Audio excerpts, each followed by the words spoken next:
The Altai Mountains, Kazakhstan. Paleontologists examine fossilized remains at a gold mining site. Protoceratops nests, dozens of them. Beaked dinosaurs with 4 legs and prominent frills. Found near ancient gold deposits. The nomadic Scythians mined these same mountains 2,500 years ago. They carved images constantly, obsessively. Beaked creatures with 4 legs and prominent frills. Guarding gold. They weren't decorating. They were documenting. Ancient Greeks heard the stories, wrote them down. Romans cataloged them. Persians depicted them in royal palaces. Medieval scholars classified them as natural history, all describing the same creature. The question isn't whether ancient people saw these fossils. They did, extensively. The question is, why did cultures separated by continents and centuries all describe the exact same creature? What convinced them all? The creature. Body of a lion. Head of an eagle.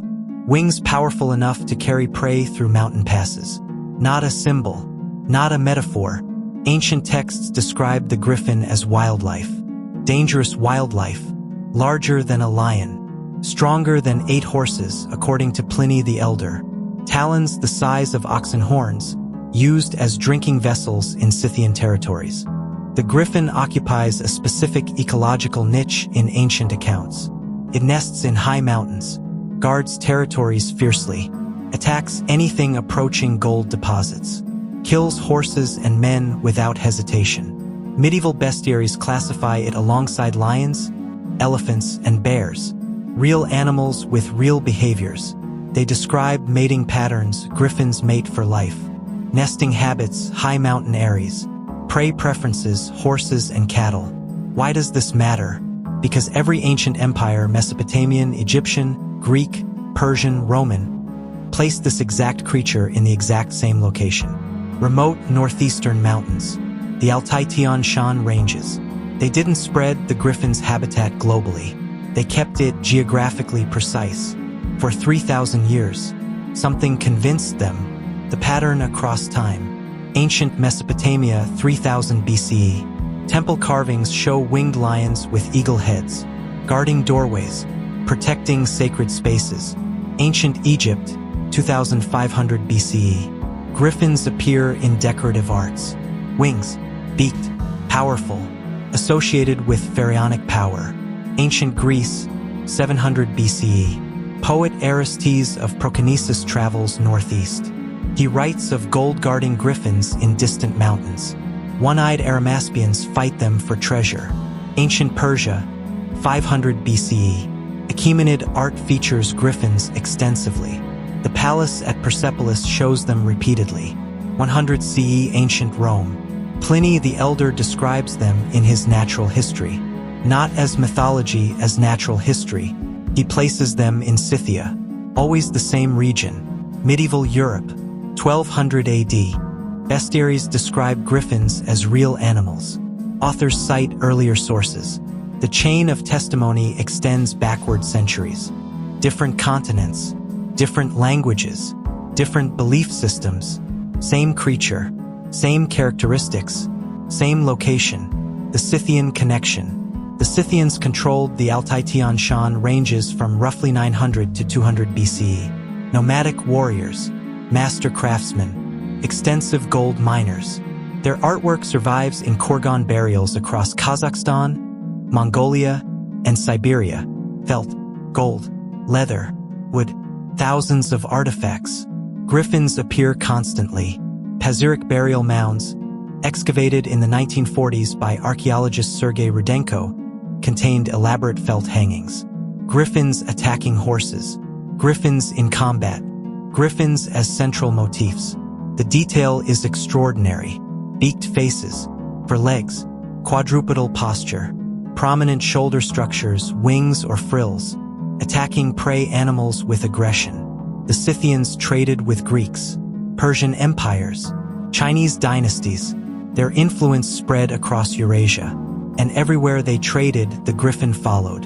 What Herodotus recorded, 440 BCE. Greek historian Herodotus documents his research into foreign lands. Book 4 describes the far northeast Scythian territories. He writes that griffins guard gold in the mountains beyond Scythia. The Arimaspians steal this gold. The griffins defend it fiercely. Herodotus is methodical about sources. He distinguishes between what he's witnessed and what he's been told. The griffin accounts come from Scythian informants. Multiple sources, consistent descriptions. He doesn't claim to believe it, but he records it. Modern scholars dismiss this as mythology. But Herodotus also described Scythian burial practices, archaeologically verified as accurate. Scythian warfare, confirmed through historical analysis. Scythian geography, correct in every detail. His method was sound. His other accounts proved reliable. Why would the Griffin accounts be different? The investigations. 1990s. Folklorist Adrienne Mayer begins systematic research into Griffin origins. She examines ancient texts, studies Scythian trade routes, analyzes archaeological evidence from the Altai region. She correlates fossil locations with ancient mining sites. The overlap is striking. Her 2000 book, The First Fossil Hunters, presents the fossil hypothesis comprehensively. Ancient people encountered Protoceratops remains, interpreted them as evidence of real creatures. The Griffin legend emerged from these discoveries. The academic community largely accepts this explanation. Mayer demonstrates that Protoceratops fossils erode naturally to the surface in the Altai-Tian Shan Mountains. Ancient miners working gold deposits would have encountered them regularly. The beaked skulls, the quadrupedal skeletons, the prominent neck frills. Paleontologists working in Mongolia and Central Asia document extensive Protoceratops fossil beds. They compare skeletal structures to ancient artistic depictions. The similarities are striking. The beak angle matches Griffin artwork. The body proportions align. The prominent frill structure appears in Scythian gold work. But problems remain. Archaeologists examining Scythian burial sites catalog Griffin imagery across hundreds of artifacts. Gold plaques, felt decorations, wooden carvings. Artistic styles evolve over centuries. Details change. Cultural influences shift. But the Griffin's basic anatomy remains constant. Wings, always wings, not frills, wings, clearly depicted as separate structures from the body. Scholars analyzing Griffin descriptions across cultures examine Greek texts, Persian records, Roman encyclopedias, medieval bestiaries. Size comparisons remain consistent, larger than lions, comparable to elephants in some accounts. Behavioral descriptions stay uniform. Territorial, aggressive, nesting in high elevations, guarding gold deposits. If these accounts derived purely from fossil observation, where did the behavioral details originate? The fossil hypothesis.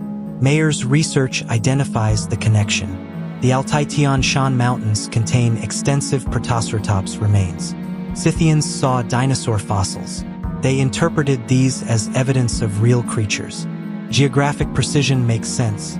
Fossils exist in specific locations. Cultural diffusion explains the spread. Scythian trade routes carried the story westward.